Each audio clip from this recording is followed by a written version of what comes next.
Acid attack या जिल्द पर तेजाब लगने की सूरत पे अगले चंद लम्हे सबसे ज्यादा जरूरी होते हैं, क्योंकि जितनी देर तेजाब आपके जिल्द के साथ लगा रहता है उतनी देर वो नुकसान पहुंचाता रहता है। एसिड का एक्सपोजर हमारी फैक्ट्रीज, वेयर हाउसेज, स्टोर्स, इन जगहों पे काफी ऐसी जगह होती है वहां पे होता है। इसके अलावा हमारे मुल्क में बहुत सी एग्जाम्पल्स है जिसमें तेजाब भी गिराया जाता है लोगों पर। कभी कभार गलती से भी गिर जाता है, कभी कभार आपने ऐसी जगह पे रखा होता है कि वो लट सकता है। ऐसी सूरत हाल में इंपॉर्टेंट ये नहीं होता कि ये कैसे हुआ, जरूरी होता है कि आप प्रैक्टिकल स्टेप्स लें कि बचाया कैसे जाए। अगले few seconds are very important, क्योंकि जितनी देर तेजाब लगा रहता है उतनी देर आपकी जिल्द, आंखें, जिसको भी टच करता है वो सबको पेनिट्रेट करता है, और जितनी देर लगा रहता है उतना ही ज्यादा नुकसान पहुंचाता है। आपकी स्किन हो गई, आंखें हो गई, पट्टे हो गए, खून हर चीज तक पहुंच जाता है और हर चीज को नुकसान पहुंचाता है। इसीलिए दुनिया भर के specialist, burn specialist, NHS, acid survivor foundation, Pakistan और तमाम इमरजेंसी प्रोटोकॉल्स एक ही बात कहते हैं कि जो ही आपका कॉन्टैक्ट तेजाब या एसिड से हो तो सबसे ज्यादा जरूरी होता है उससे ढेर सारा पानी से एक्सपोजर दिया जाए, उसके ऊपर तेजी से पानी बहाया जाए और उसको रिमूव करने की पूरी कोशिश की जाए वाया वाटर ओनली। अब एहतियाती तदबीर करनी कैसे? जिस जगह पर तेजाब लगा है उस जगह पर नंगे हाथों से किसी भी तरह उसको हटाने की कोशिश नहीं करनी। कोई आपके पास हिफाजती दस्ताने हैं तो वो इस्तेमाल करें, या इमरजेंसी सिचुएशन में प्लास्टिक बैग को इस्तेमाल करने की कोशिश करें। जगह को अच्छी तरह हवादार रखें ताकि जहरीले फ्यूम्स हवा से हट सकें। जिस कपड़े पे, ज्वेलरी पे या जिस भी चीज पे जो हटाई जा सकती है उस पे तेजाब गिरा है उसको फौरी हटा दें और दूर कर दें। अगर कपड़े पर तेजाब लगा हुआ है तो उसको बिल्कुल भी हाथ से छीनने, उतारने या फाड़ने की कोशिश ना करें। कोशिश करें कैंची के जरिए काटें ताकि वो फैल ना सके और जिस्म के बाकी हिस्सों पे वो कपड़ा ना लगे, ना ही उतारने वाले को लगे। अगर केमिकल पाउडर की सूरत में है तो उसको ब्रश से रिमूव करें, उसके बाद उसको ढेर सारा पानी लगाया जाए। जो मुतासरा जगह है उसको साफ और ठंडे पानी से कम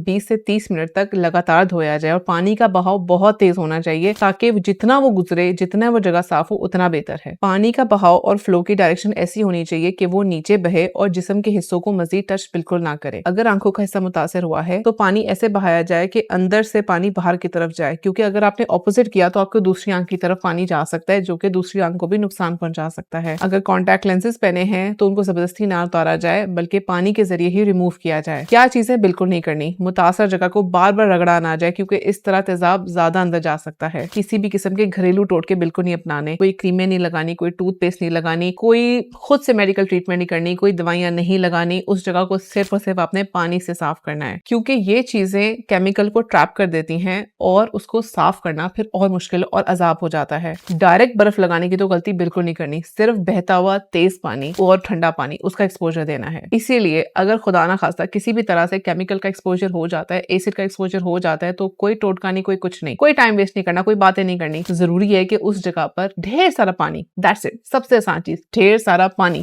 ये इस्तेमाल किया जाए। क्योंकि तेजाबी मामलात और बर्न केसेस में शुरू के चंद लम्हों की अर्जेंट, बेस्ट, ठीक तरह वाली फर्स्ट एड जो है वो भी पानी का इस्तेमाल आपको बिनाई, चेहरे और मुख्तलिफ किस्म की बीमारियों से, मुख्तलिफ किस्म के मसलों मसाइल से बचा सकती है। सिर्फ होश से काम लेना है, इर्द गिर्द की बातों में नहीं आना, टोटकों पे नहीं जाना, सिर्फ पानी, ठंडा बहता हुआ पानी 20 से 30 मिनट लगातार।